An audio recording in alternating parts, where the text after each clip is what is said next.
Russian military officials say their air bases in Ukraine are under a major attack with long-range missiles supplied by the U.S.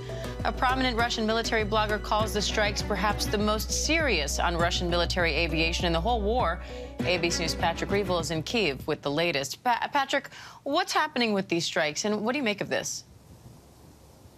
Hi, Dan. Yeah, I mean, these seem to be very significant strikes. As you said, this Russian military blogger has called them the most significant and the most serious strikes on Russian military aviation since the start of the war. And what we know so far is that they struck basically two Russian forward air bases inside occupied Ukraine, one in the south in Berdyansk and another in Lugansk up in the northeast.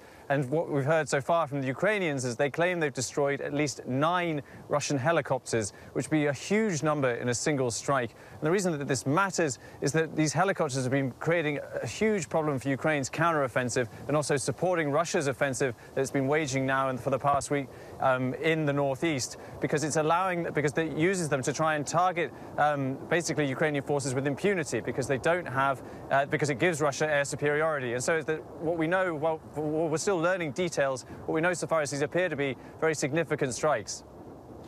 Multiple Russian military bloggers claim the strikes were carried out using long-range American missiles that the Biden administration had been reluctant to send. So what do we know about those claims?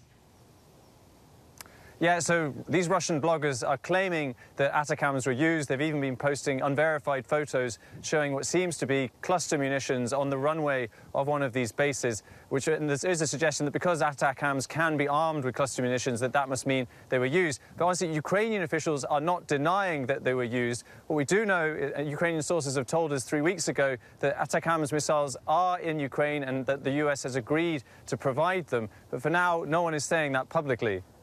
Now, President Biden had resisted sending these missiles because of fears that it could provoke further escalation from Russia, because the U.S. has a relatively small number of them. So why send these if that is the case? Yeah, so basically the U.S. agreed to provide ATACMS missiles during President Zelensky's last visit to Washington. And I think, honestly, the reason for the shift in the administration's thinking, as we understand it, is simply how difficult Ukraine has been finding its counteroffensive down in the south, that it has been so painful and so grinding, and that for over a year Ukraine had been pleading for these long-range missiles because it allows them to strike targets everywhere in occupied territory. They have a 300-kilometer range, which means that none of Russia's supply lines, none of its air bases, and none of its positions in the rear are safe from them. And previously, as has happened with many of the weapons that have been supplied by the Biden administration, there was concern that by providing them, it could further escalate the war, and that Russia might see this as too provocative and somehow try to strike back against the US. But as we've seen throughout the war, over time those concerns have faded, and Ukraine has continued to ask and eventually received these weapons. All right, Patrick Reevell in Kyiv. Patrick, thank you. Hi, everyone. George Stephanopoulos here. Thanks for checking out the ABC News YouTube channel. If you'd like to get more videos, show highlights, and watch live event coverage, click on the right over here to subscribe to our channel. And don't forget to download the ABC News app for breaking news alerts. Thanks for watching.